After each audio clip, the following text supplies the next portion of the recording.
আসসালামু আলাইকুম রহমতুল্লাহ। আল্লাহ হাফিজ। আসসালামু আলাইকুম রহমতুল্লাহ। আমি মোহাম্মদ শাহিন বলতেছিলাম। যদিও ভিডিওটা রাতে হচ্ছে, তত একটা ভালো হবে কিনা তো আমি জানি না।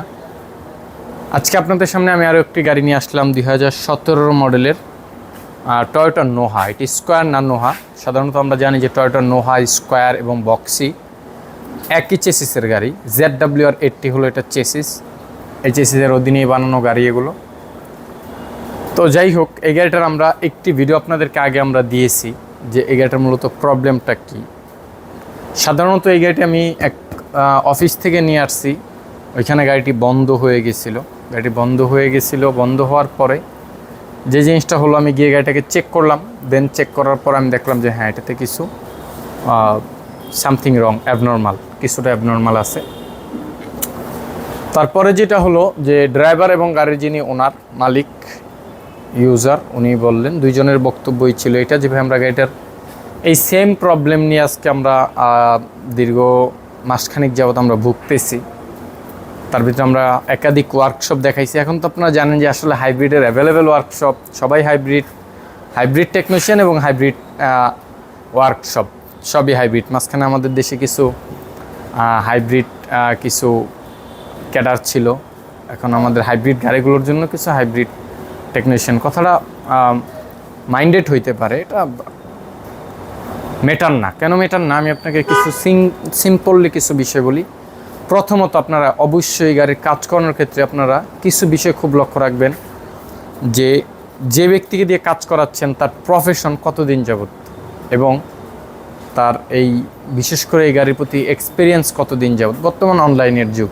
আপনি যদি আমার একটা জিনিস ঘাটেন যে আসলে এই লোকটা আজকে কতদিন যাবত এই কাজ নিয়ে ভিডিও বানাচ্ছে, সিম্পলি আপনি দেখতে পারবেন যে এই লোকটা এতদিন যাবত এই কাজের ভিডিও বানাচ্ছে। ততএব তার যদি একটা জিনিস হলো যে হয়তো বা কাজ আরও আগের থেকে করা হয়েছে, এই পর্যন্ত লাইফে আসছে, কিংবা অভিজ্ঞতা। দ্বিতীয়ত বিষয় হলো দেখবেন যে সে হাইব্রিড সম্পর্কে যে কাজগুলো করতেছে, কিংবা হাইব্রিড বলতে কথা না, অন্যান্য কিছু। কালকে আমার ওয়ার্কশপ একটা গাড়ি আসছে, টয়োটা প্রিমিও জি সুপার, গিয়ার বক্সের ইস্যু। ভালো একজন ইউটিউবার, একদম ফার্স্ট ক্লাস ভিডিও করে। হ্যাঁ, তো বললো যে ভাই ওনার এখানে গেছিলাম, ভালো মনে করে আমার গাড়িটার এরকম আরও সমস্যা, গিয়ার বক্সটা ধরে গেছে। তো যাই হোক, এরকম আরও সমস্যা হয়েছে। ওনার এখানে আরও 3-4টা গাড়ির কাজ করেছে, তাদেরও একই রিপোর্ট যে সে কাজ করে দিচ্ছে না, এই সেই নানান কাহিনী। তো যাই হোক, এটা আমি ভালো মানুষের আমি আপনাদেরকে বলতেছি না, বাট আপনার জায়গা থেকে, আমি আমার জায়গা থেকে, আপনার জায়গা থেকে আপনি ভেরিফাই করাটা এটা আপনার দায়িত্ব। অন্যথায় নয়তো আপনার পস্তাতে হবে। যেরকম এই ব্যক্তি একাধিক জায়গায় কাজ করে, একাধিক টাকা দিয়ে বসে আছে, দেন আজকে এখন আসছে আমার এইখানে। হ্যাঁ, আমাকে হয়তো বা টাকা দেওয়া চলে যাবে, বাট আমার সিস্টেমটা এরকম না। যদিও কাজ হইলে টাকা নয়তো বা নাই, কিছু পলিসি আছে, সিস্টেম আছে। আমরা আগে ফার্স্টে চেক করি, চেক করার পর একটা কোটেশন দিই। দেন কোটেশনে যদি আপনার অ্যাকুরেট, আপনার যদি সহমত থাকে যে হ্যাঁ কাজটা করা যেতে পারে, তাহলে আমরা আপনাকে টার্মস অফ কন্ডিশন দিব যে আপনার গাড়ি কমপ্লিট হলেই পেমেন্ট হবে, কমপ্লিট না হলে আপনার কোনো পেমেন্ট নাই। হ্যাঁ, এটা হলো আমাদের terms of condition.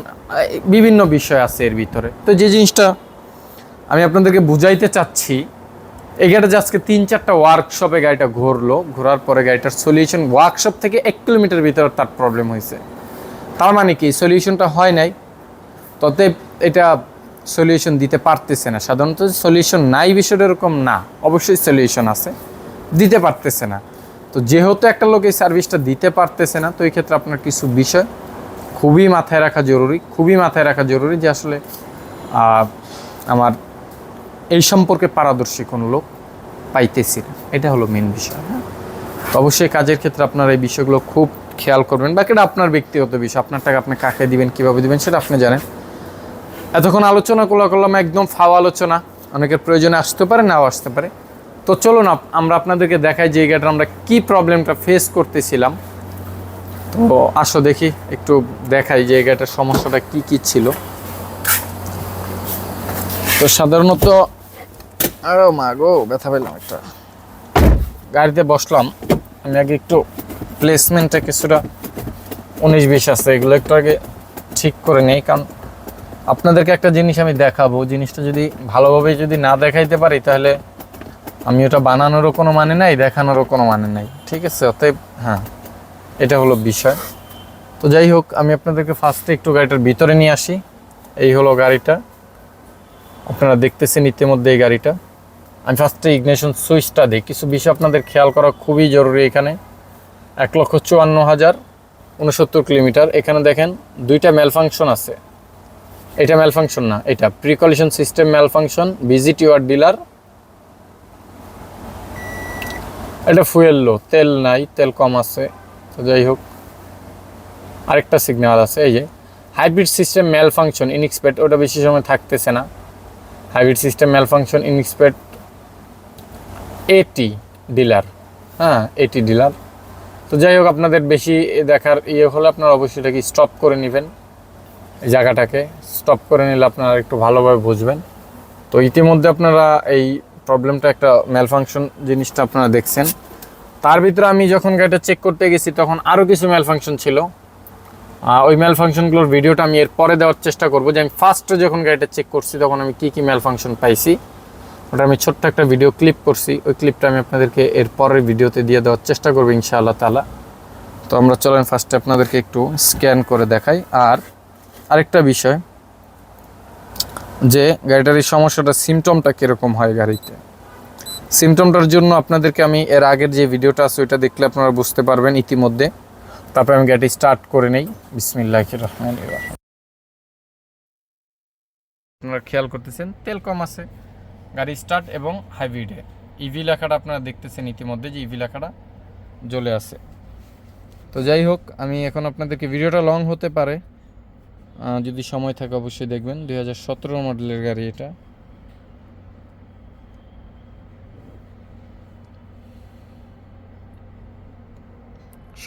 Old shaped. তো যাই হোক,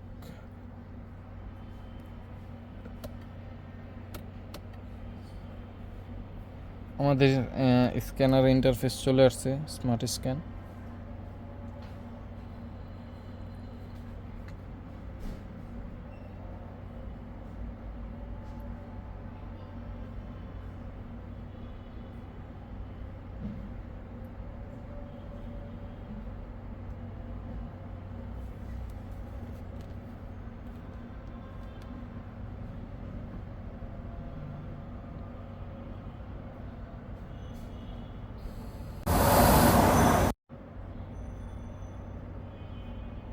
গাড়িটা কিন্তু স্টার্টে আছে, হ্যাঁ ইভিতেই আছে। এবং হাইব্রিড ব্যাটারির চার্জ কয় দাগ আছে আমরা একটু দেখি। 3 দাগ হাইব্রিড ব্যাটারির চার্জ আছে, হ্যাঁ 3 দাগ আছে। তো কিন্তু আমাদের স্ক্যানারে ফল কোড একটা আছে, যা আমরা দেখতে পারতেছি যে দুইটা অ্যাবনর্মাল।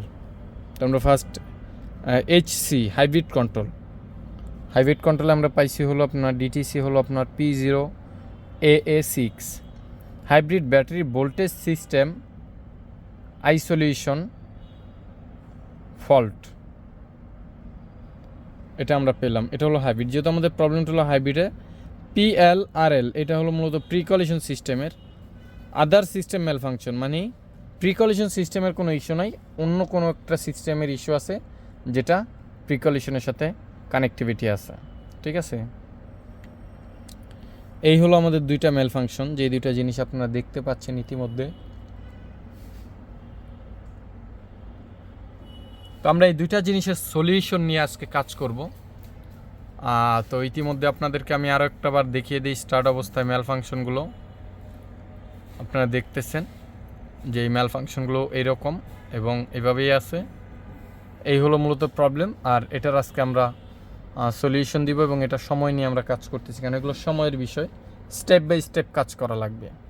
তো যাই হোক, কী হয় না হয় বিষয়গুলো আপনাদের সঙ্গে আমি অবশ্যই আলোচনা করার চেষ্টা করব সম্ভব হলে।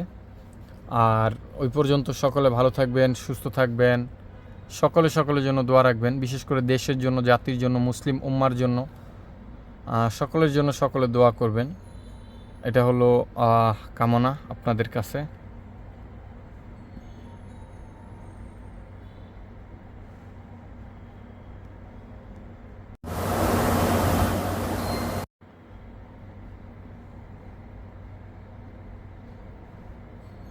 তো এই হলো মূলত এটা কিছু পিকচার নিয়ে নেই।